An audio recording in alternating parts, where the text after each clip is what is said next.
دیکھیں انسان لڑا لڑا سا، بے چین سا اور تکلیف میں رہتا ہے، کیونکہ جو اس کے پاس موجود ہوتا ہے نا وہ اس پر فوکس نہیں کرتا،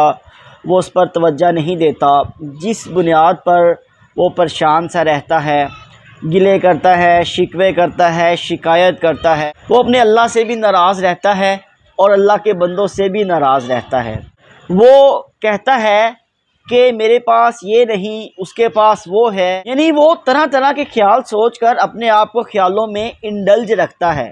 اپنے آپ کو خیالوں میں گھمائے پھرائے رکھتا ہے اور پریشان رہتا ہے۔ ایسا بندہ ناشکرا ہے، ناشکرا ہے، ناشکرا ہے۔ اور ناشکرے بندے کے بارے میں اللہ نے قرآن میں کہا، بسم اللہ الرحمن الرحیم، لَإِن شَكَرْتُمْ لَأَزِيدَنَّكُمْ وَلَا كَفَرْتُمْ اِنَّهُ عَذَابِ لَشَدِيدٌ۔ اللہ قرآن میں کہتا ہے کہ دیکھو اگر تم میرا شکر کرو گے تو میں تمہیں اور زیادہ دوں گا، دیکھو میری ناشکری نہ کرنا، میرا عذاب بڑا شدید ہے۔ شکرانے نعمت کے اگینسٹ کفرانے نعمت آتا ہے، یعنی کہ جو شکر کرنے والا ہے اگر وہ شکر نہیں کرتا تو پھر وہ کفر کرتا ہے۔ کفر کون کرتا ہے؟ جو نعمتوں کی ناشکری کرتا ہے۔ تو نعمتوں کی ناشکری کیا ہے؟ جان لیجئے، نعمتوں کی ناشکری یہ ہے کہ جو چیز آپ کے پاس موجود ہے آپ اس پر دھیان نہ دیں بلکہ اس پر دھیان دیں جو آپ کے پاس موجود نہیں۔ مثال کے طور پر میرے پاس اگر ایک گاڑی ہے، چھوٹی ہے، تو میں دیکھوں اس کی طرف جس کے پاس بڑی گاڑی ہے، تو اس کا مطلب ہے کہ میں ناشکری کر رہا ہوں، میں پریشان ہوں کہ میرے پاس بڑی گاڑی نہیں۔ حالانکہ مجھے تو اس بات پہ شکر کرنا چاہیے کہ میرے پاس کم از کم ایک گاڑی ہے تو صحیح نا۔ لہٰذا اب اگر ہم دوسروں پر فوکس کریں گے، دوسروں کی طرف توجہ دیں گے تو ہم پریشان رہیں گے، ناشکری کریں گے، تو ہمارا اللہ ہم سے ناراض ہوگا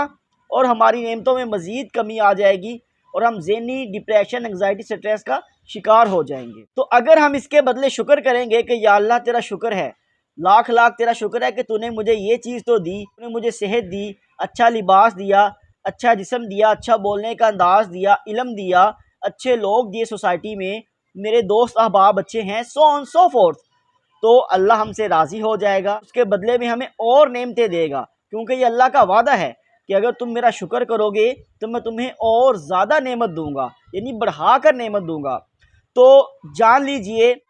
جس بھی نعمت کو آپ چاہتے ہیں کہ وہ بڑھ جائے اور اس میں اضافہ ہو جائے تو اس نعمت کے بارے میں اللہ کا شکر ادا کرنا شروع کر دیں۔ یا اللہ تیرا شکر ہے، اگر آپ کے پاس صحت نہیں، آپ بیمار ہیں، تو کم از کم اس بات پہ شکر کیجئے آپ کے ہاتھ پیر تو سلامت ہیں، آپ چلتے پھرتے تو ہیں، بات چیت تو کر لیتے ہیں، آپ کی آنکھیں تو ہیں، تو انشاءاللہ تعالیٰ آپ کی جو ہے وہ نعمتوں میں اضافہ ہوتا جائے گا اور آپ کا اللہ آپ سے راضی ہو جائے گا۔ اور یاد رکھیے کبھی ناشکری نہ کیجئے، ناشکری یہ ہے کہ جو آپ کے پاس موجود ہے اس پر آپ فوکس نہ کریں بلکہ اس پر فوکس کریں جو آپ کے پاس موجود نہیں۔ شکریہ۔